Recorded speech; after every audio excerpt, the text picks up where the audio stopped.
आज करौदा के बारे में बताने जा रहा हूँ। वैसे आप लोग गूगल ऐप पर समाचार में करौदा के बारे में जान चुके होंगे और विधिवत पढ़े भी होंगे, किंतु मैं आज करौदा के बारे में कुछ जानकारी देना चाहता हूँ।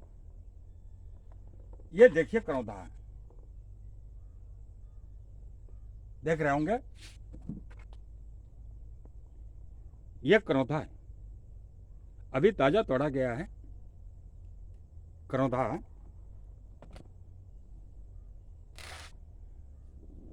इसके बारे में थोड़ी सी जानकारी दे देना चाहता हूँ। देखिए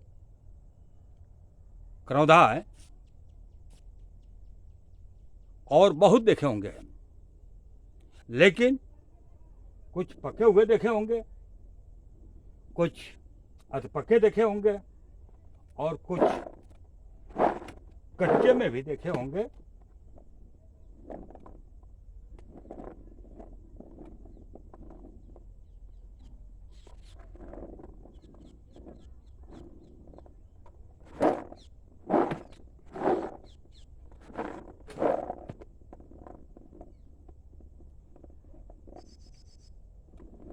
देखते रहिए।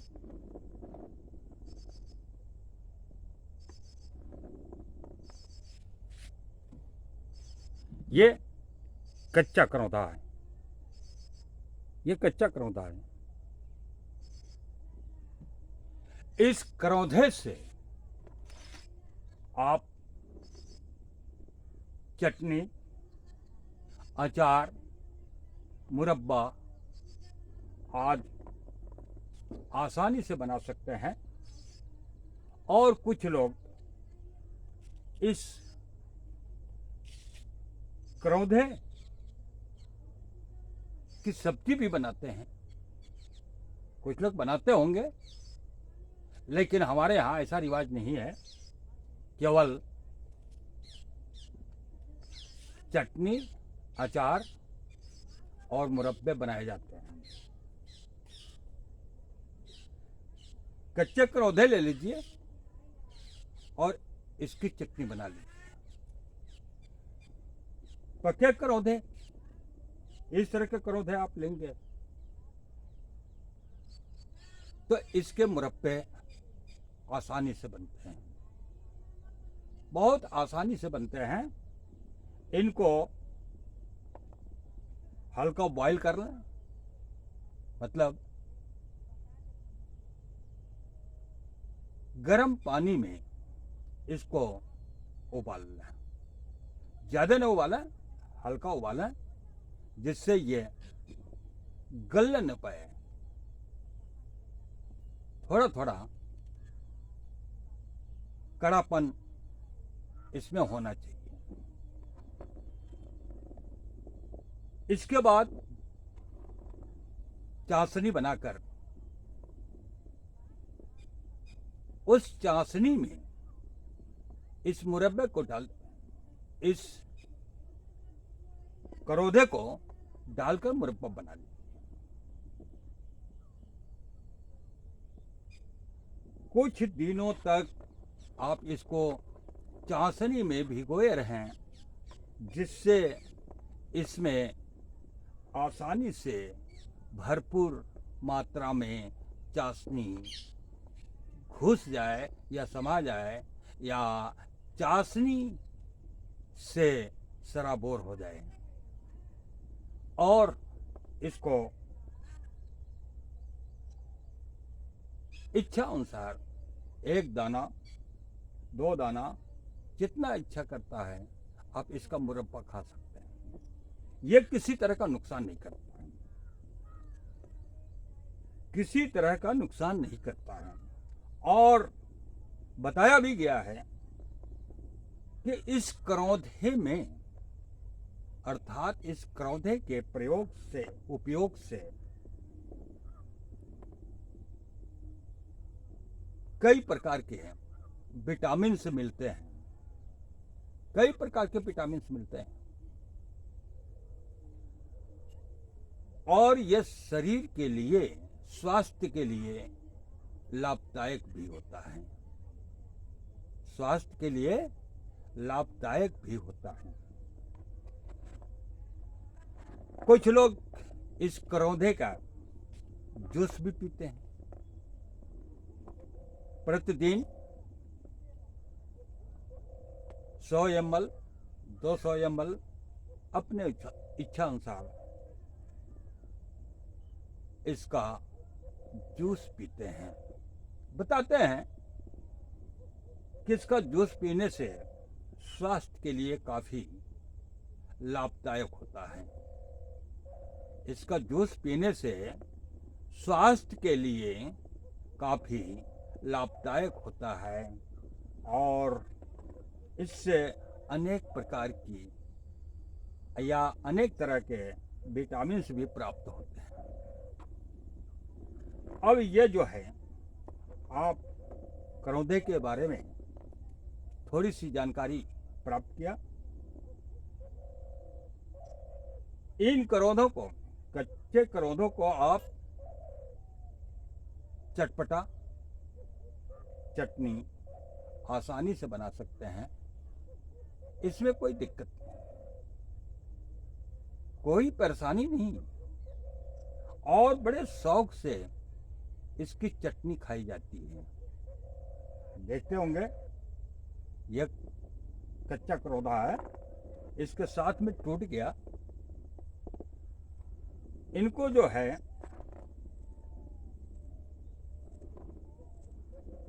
मुरब्बा बनाने के बाद अब काफी दिन तक,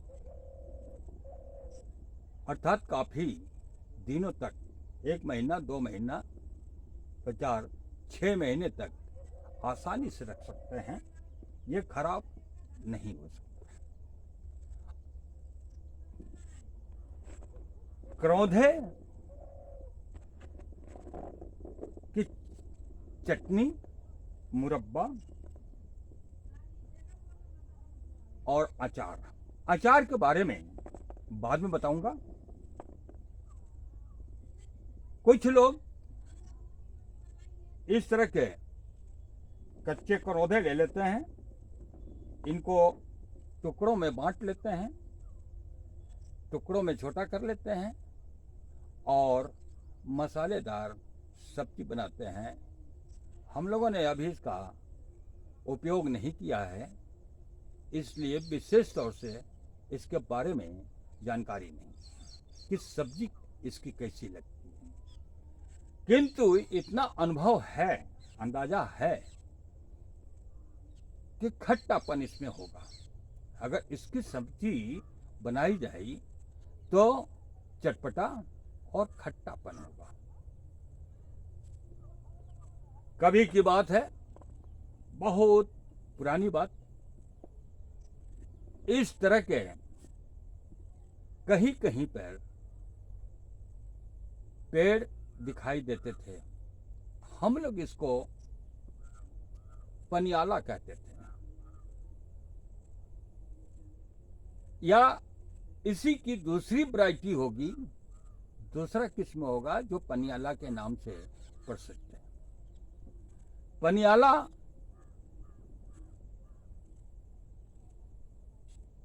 पक जाने के बाद चटपटा, खट्टा, मीठा लगता है, बहुत अच्छा लगता है, बहुत टेस्टी होता है और इतना अच्छा लगता है कि तबीयत ये कहती है कि खाए जाओ, खाए जाओ, खाए जाओ। नुकसान नहीं करता है। ठीक इसी वैरायटी की पनियाला भी होती है, लेकिन उसका वैरायटी अलग होगा और इसकी वैरायटी अलग है। इसमें खट्टापन होता है और उसमें खट्टा मीठा दोनों होता है। बहुत स्वादिष्ट लगता है।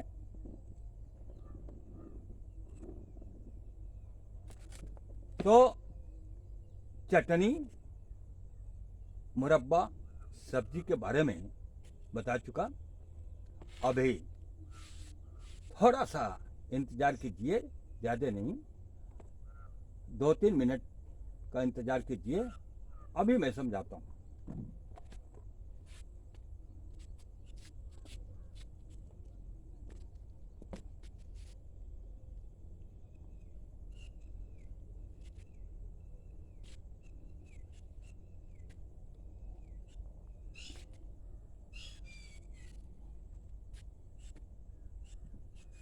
अब आते हैं अचार के बारे में।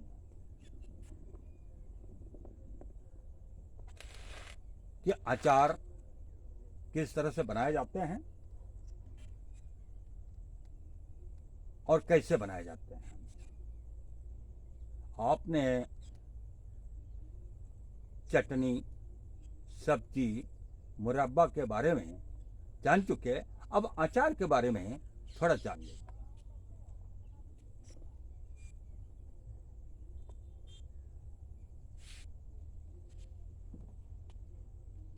ये देखिए,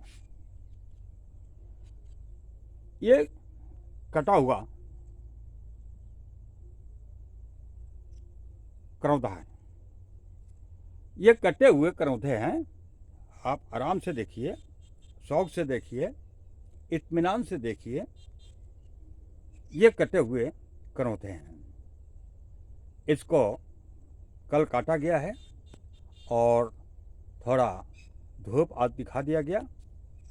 आप देख सकते हैं, बड़े आसानी से ये कटे हुए करौंधे हैं। इसके बारे में विशेष तौर से बताने जा रहा हूँ।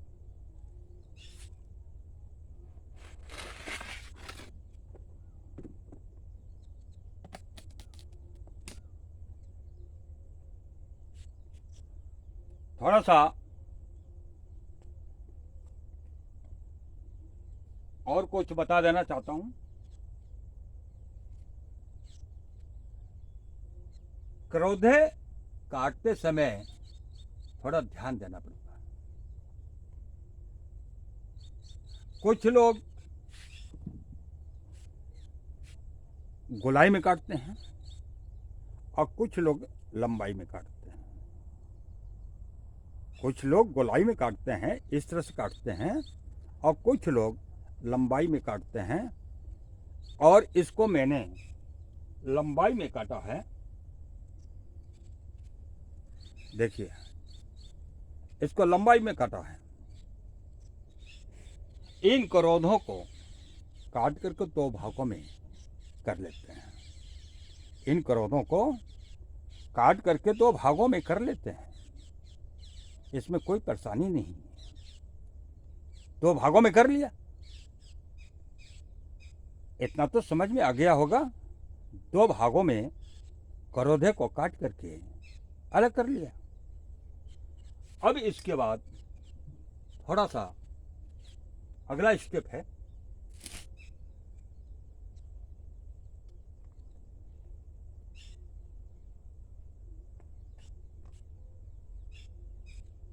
समझते रहिए। थोड़ा स्लो स्पेस देता हूँ या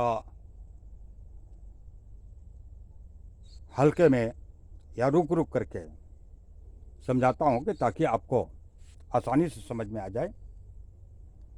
इनको 2 भागों में बांट लिया। इनको 2 भागों में बांट लिया। बांट लिया।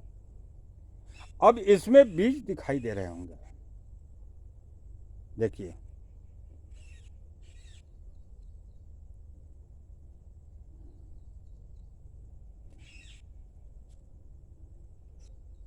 इसमें बीज दिखाई दे रहे होंगे। ये बीज हैं, ये इनके बीज हैं। देखिए, देखिए, तो इनमें बीज भरे हुए हैं। काटने के बाद हल्का धूप दिखा दिया और दिखाने के बाद इनका बीज निकाल लिया।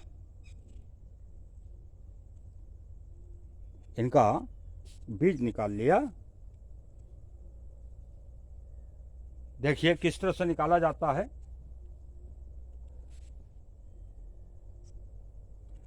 इसको चाहते हैं तो नाखून से भी बीज को निकाल सकते हैं। देखिए बीज अलग कर दिया,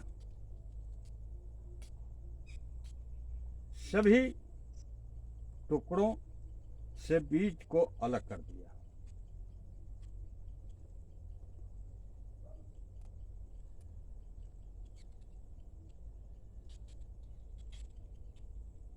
इस तरह से बीज को अलग कर दिया, या तो इस तरह से कर सकते हैं। अभी फिर बता रहा हूं।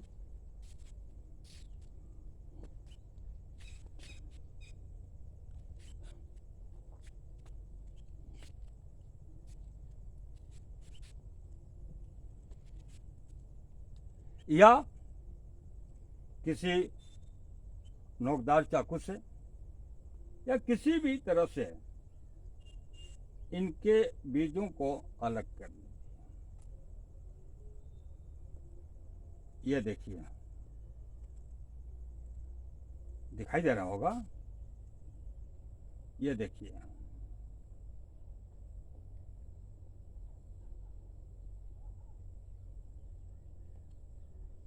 किसी नोकदार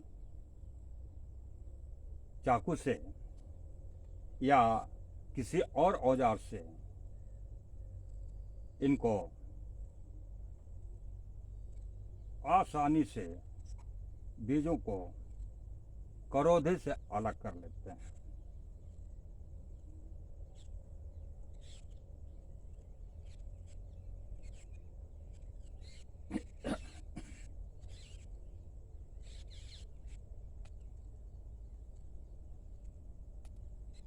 इस तरह से आप सभी टुकड़ों से बीजों को अलग कर लेते हैं।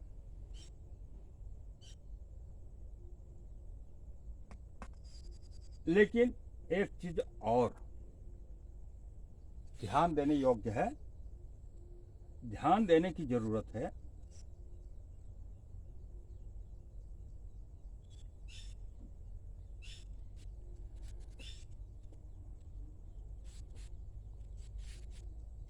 इसमें देख रहे होंगे एक छोटा सा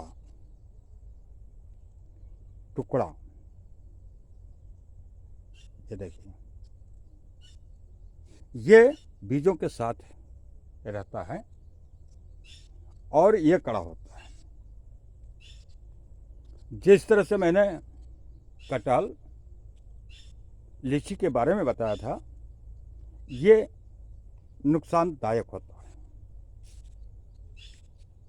ये नुकसानदायक होता है। बीज के साथ में इनको अलग कर लेते हैं तो बहुत ही अच्छी बात है। बीज के साथ ही इनको अलग कर लेते हैं तो बहुत अच्छी बात है। ये नुकसान पहुंचा सकते हैं क्योंकि कड़ा होता है।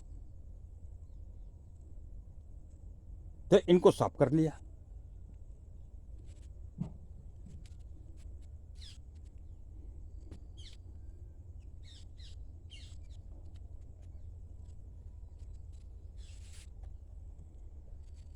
अब इन करोधों को साफ करने के बाद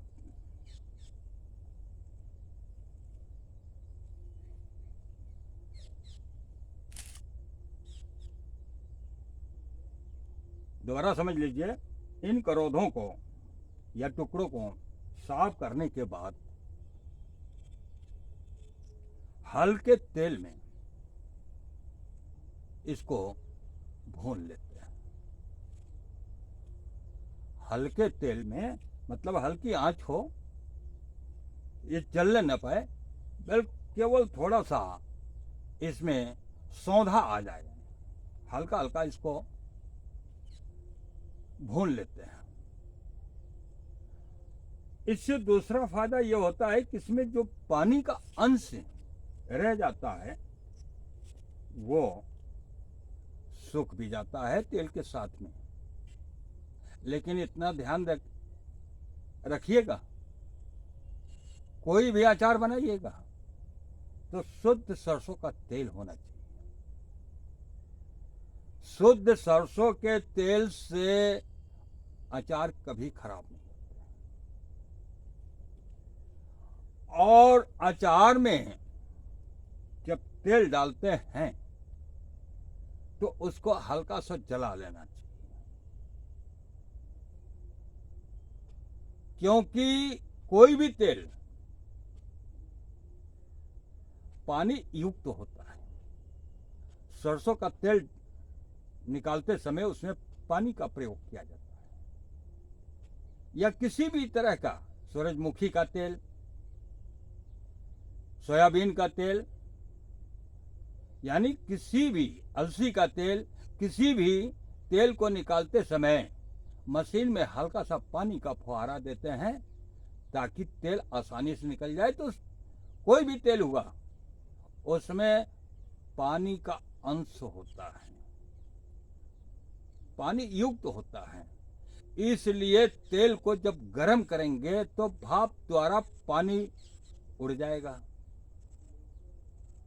अचार में डालेंगे तो अचार कभी खराब नहीं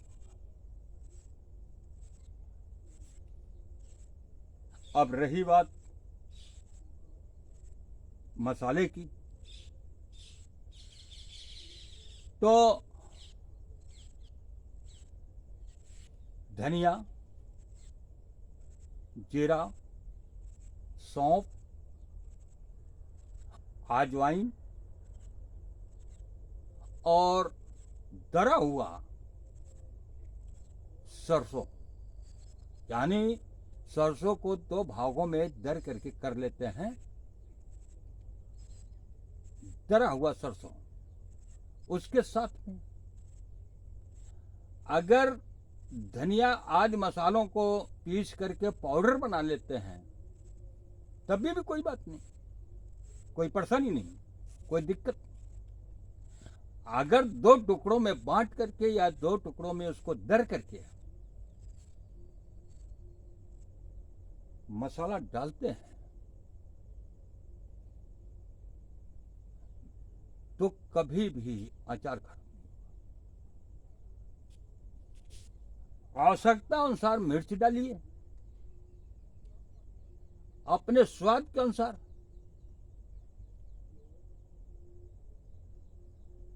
नमक डालिए इच्छा अनुसार, तो अचार स्वादिष्ट होगा।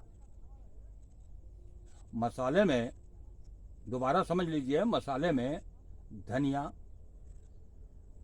जीरा, सौंफ, अजवाइन, हींग और दरा हुआ सरसों,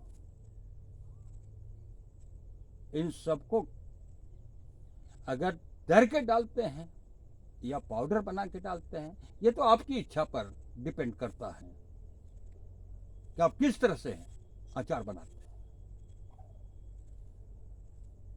और आवश्यकता अनुसार अगर और टेस्टी बनाना चाहते हैं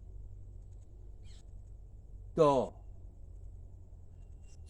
सफेद नमक, जिसे आयोडीन नमक कहते हैं, और उसमें थोड़ा सा काला नमक अनुपात में। जैसे हमें 500 ग्राम नमक डालना है किसी भी अचार के डब्बे में या अचार में, तो 200 ग्राम काला नमक डाल। अचार कभी भी नुकसान नहीं पहुंचाएगा और स्वादिष्ट भी होगा।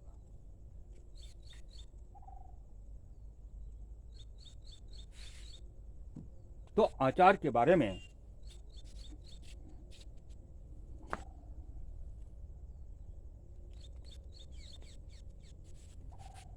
आचार के बारे में थोड़ी सी जानकारी दे दिया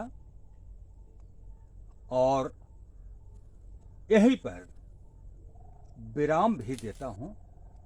फिर अगले वीडियो में विधिवत समझाऊंगा।